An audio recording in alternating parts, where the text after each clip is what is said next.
দেখেন আমি ঘরে থাকা উপকরণ দিয়ে আমি একটা পিজা বানালাম। চলেন দেখে আসি কিভাবে আমি পিজাটা বানালাম। এই যে দেখেন দেখেন সেই ইসির ডোটা আমি নিয়ে আসছি বানাই পিজার ডো। এই দেখেন কি ফুলা ফুলিছে। এই যে 2 ঘন্টা রেস্টের পরে এই অনেকটা ফুলে গেছে অনেক। আমি এখন এটা দিয়ে পিজা বানাবো। হ্যাঁ, এখন আমি যে থালটার পরে পিজা বানাবো এটা একটা পিজারই থাল।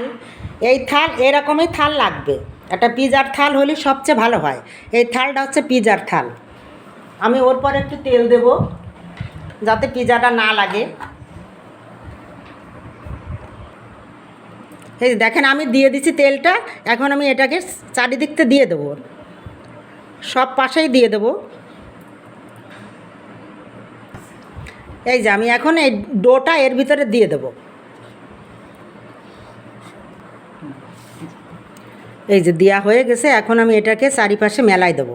এটা একটু নরম করে বানাইছি, কেন আমি ওই শক্ত পিজা বানাই না, আমি একটু নরম করে দিই। নরম করে দিলে ফোলে ভালো, আর পাউরুটিটা খুব সুন্দর হয়। এটা দেখেন এই ডোটা হচ্ছে নরম, তো পিজার ডোটা আমি একটু নরম করেই দিই। আর যারা শক্ত করে খাবেন, মানে শক্ত করে এই ডোটা হবে, তারা বেলে দেবেন। বেলে দিলে সেটাও ভালো হবে, আর নরম করে যদি দেন ওটাও ভালো হবে।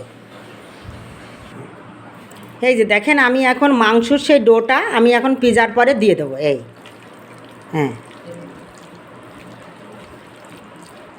হ্যাঁ, এই হাত দিয়ে দিলে ভালো হয় সবচেয়ে।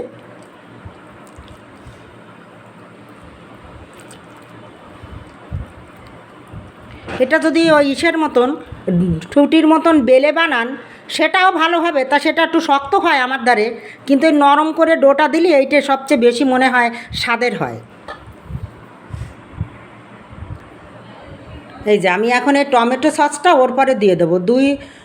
দুই চামচের বেশি হবে না, 2 চামচের মতনই। এইটা এখন এরপরে আমি এখন আস্তে আস্তে আস্তে আস্তে চারিদিক থেকে ছড়াই দেবো। এই যে দেখেন মুরগির মাংস দিয়ে পিজাটা আমি আজকে বানাচ্ছি, মুরগির মাংস দিয়ে। এই মাংসটা আমি সমস্ত মশলাপাতি দিয়ে সুন্দর করে ভোনা ভোনা করে নিয়ে আসছি আইনে, তারপরে এর সাথে করেছি, এর উপরে সম্পূর্ণ সুন্দর করে দিয়ে এখন শেষ কমপ্লিট। এখন আমি ওভেনে দেবো, চুলায়ও বানাতে পারেন, ওভেনও। তা আমার তো ওভেন আছে, আমি ওভেনে দিয়ে নিয়ে আসি, তারপরে আপনাদের আবার দেখাচ্ছি। এই যে দেখেন আমার পিজার থালটা সাজানো হয়ে গেছে। আর আপনারা যার যেমন যা যা ভালোবাসেন তাই সব কিছু দিতে পারেন, যেমন টমেটো, ক্যাপসিকাম, তারপরে চিজ, যে যেমন ভালোবাসেন সে তেমনভাবে দিয়ে দেবেন, অসুবিধে নাই, সুন্দরই পিজা হবে। এখন আমি ওভেনে দিয়ে দিচ্ছি। এটা আমার মাইক্রো ওভেন, তো আমি মাইক্রো ওভেনে সব কিছু বানাই। এটা ইলেকট্রিক ওভেন না, এটা হচ্ছে মাইক্রো ওভেন। এই ওভেনে আমি সব কিছু বানাই। এখন আমি এইটা দিয়ে দেবো, সুইচটা দিয়ে দেবো। এই যে এখনও চালু করিনি, একটু পরেই চালুটা করব। এই যে দেখেন আমার হয়ে গেছে। এখন আমি এটা আটকাই দেব। আর এখন দেখেন এখানে আমি 180তে দিয়ে বানাবো। 180তে দিয়ে পিজাটা আমার হবে। 180তে দিলাম। এখন আমি মিনিট উঠাবো, ওতে দেব 30 মিনিটই হয়ে যাবে। এই যে এক এক করে উঠোইনি।